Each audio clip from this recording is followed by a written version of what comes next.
Private ఆసుపత్రుల్లో తెలంగాణలో ఆరోగ్యశ్రీ సేవలు నిలిచిపోనున్నాయి. ఇవాళ అర్ధరాత్రి నుంచి ఈ సేవలను నిలిపివేయనున్నట్లు ఆరోగ్యశ్రీ నెట్వర్క్ ఆసుపత్రుల అసోసియేషన్ అధ్యక్షుడు డాక్టర్ రాకేష్ ఒక ప్రకటనలో తెలిపారు.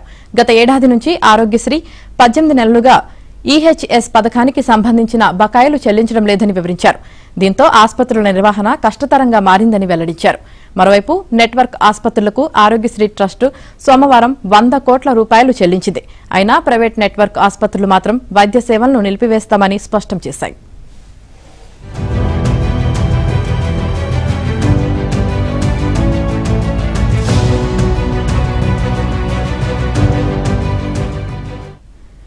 ఈ నెల 1 నుంచి ఆరోగ్యశ్రీ సేవలు నిలిపివేస్తామని ఆరోగ్యశ్రీ ట్రస్ట్ సీఈఓకు గత నెల 21న నెట్వర్క్ ఆసుపత్రులు లేఖలు రాశాయి. దాంతో ప్రభుత్వం ఆగస్టు 30న నెట్వర్క్ ఆసుపత్రుల ప్రతినిధులతో చర్చలు జరిపింది.